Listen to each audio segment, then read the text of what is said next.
ఏంటో ఏదో దాచిపెట్టుకొనొస్తున్నారు. ఏముందిలెండి ఆన్‌లైన్‌లో 2 వస్తువులు ఆర్డర్ పెట్టానా, చూపిస్తే పరువు పోద్దని దాచిపెట్టుకొనొస్తున్నాను. అంతలా పరువు పోయే వస్తువులు ఏం ఆర్డర్ చేశారండి? ఆగండి చూపిస్తాను. చూసారు గదా! ఇవి రెండే నేను ఆర్డర్ పెట్టిన ఐటెమ్స్. అలా చాకుతో కాకపోతే సిజర్‌తో కట్ చేసుకోవచ్చు గదా! అని మీరు అనుకోవచ్చు. పార్సెల్ ఇంటికొచ్చిన తర్వాత చేతికి చిక్కిన ఐటెమ్‌తో పార్సెల్ ఓపెన్ చేసేయటమా, లోపలున్న ఐటెమ్స్ చూసేయటమే మన పని.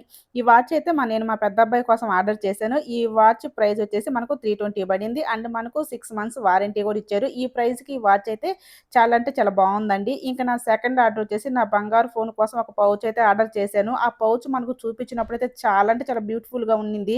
బయటకొచ్చినప్పుడు చాలా దరిద్రంగా ఉంది. ఇంక మా వారు చూపిస్తే 4 ముట్టిక్కాయలేస్తాడని చెప్పేసి మా వారికైతే చూపించలేదు. తాత సంపాదన అంతా అవ్వ పూల పిన్నులకే సరిపోతాయి అన్నట్టు మా వారు కష్టపడి సంపాదిస్తుంటే మేము ఆన్‌లైన్ షాపింగు అది ఇది అని చెప్పి కానొక్కుతున్నాం. ఇందాక నేను చెప్పిన సామెతను పట్టుకొని మా ఆయన్ని తాత నన్ను అవ్వ అంటారేమో. అది జస్ట్ సామెత మాత్రమే. ఈ చిన్న వీడియో మీకు నచ్చితే లైక్ చేయండి. Thank you.